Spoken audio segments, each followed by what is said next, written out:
महिलाओं को आत्मनिर्भर बनाने के उद्देश्य से संचालित राष्ट्रीय ग्रामीण आजीविका मिशन के तहत गठित आजीविका सखी मंडल की महिलाएं आज रोजगार के क्षेत्र में नया मुकाम हासिल कर रही हैं।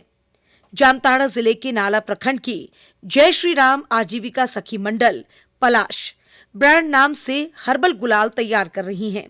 पिछले वर्ष इन महिलाओं ने करीब 2 क्विंटल गुलाल बेचा था, जबकि इस वर्ष अब तक 5 क्विंटल से अधिक की मांग मिल चुकी है। महिलाएं गेंदा फूल, पालक साग और पलाश के फूल जैसे प्राकृतिक अवयवों से रंग तैयार कर रही हैं। हम लोग पहला साल 2 क्विंटल का माल हम लोग बनाए थे और इस साल हम लोग 3 क्विंटल का माल बना रहे हैं। इसलिए कि जैसे हम लोगों का जिला के अंतर्गत जामताड़ा जिला के अंतर्गत 6 ब्लॉक है। 6 ब्लॉक में से 50 किलो करके डिमांड दिया गया है। और उसके बाद इसके आलोए जामताड़ा जिला के आलोए भी देवघर जिला, दुमका जिला सटा हुआ, हम लोग जामताड़ा जिला के अंतर्गत में सटा हुआ है, वहाँ से भी डिमांड आया हुआ है। आजीविका सखी मंडल की सदस्य राधा मंडल बताती हैं कि बैंक से जुड़कर समूह ने 5 लाख रुपए का ऋण लिया और उसी से इस व्यवसाय की शुरुआत की। उनका कहना है कि सभी उत्पाद पूरी तरह से प्राकृतिक हैं और इनमें किसी भी प्रकार का हानिकारक रसायन नहीं मिलाया जाता है। जामताड़ा के विभिन्न प्रखंडों के साथ साथ देवघर, धनबाद और दुमका से भी मांग मिल रही है। समूह की महिलाएं अब अन्य महिलाओं को भी इस व्यवसाय से जोड़कर आत्मनिर्भर बनाने की दिशा में काम कर रही हैं। अगल बगल जो है हम लोगों का देवघर है, धनबाद है, ये सब का भी हम लोग लिए हैं।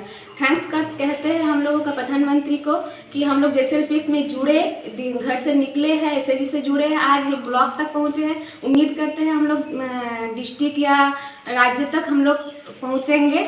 समूह की सदस्य जोशना गोराई ने बताया कि वे स्थानीय बाजारों के अलावा सरकारी सरस मेले में भी अपने उत्पाद बेचती हैं।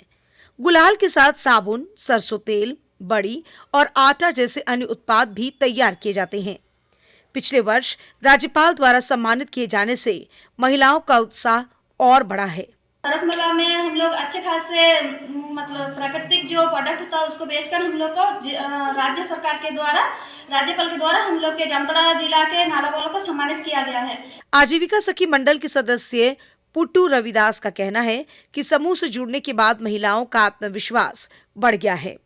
वे अब घर से बाहर निकलकर बाजार में अपने उत्पाद बेच रही हैं और बेहतर आय अर्जित कर रही हैं। लोगों को सभी को धन्यवाद देना चाहेंगे कि जैसे पीएस में हम लोग जो जुड़े हैं, जो बाहर आ पा रहे हैं, अपने बच्चे को संभाल के बाहर में आए हैं, अपने पति को वो समझा पा रहे हैं, बाहर के सभी दादा भाई को सब समझा पा रहे हैं, तो हम लोग सभी को थैंक्स करना चाहेंगे। बिना रसायन वाले हर्बल गुलाल के जरिए जामताड़ा की ये महिलाएं न सिर्फ पर्यावरण संरक्षण का संदेश दे रही हैं, बल्कि आत्मनिर्भरता की मिसाल भी कायम कर रही हैं। जामताड़ा से उज्जवल की रिपोर्ट।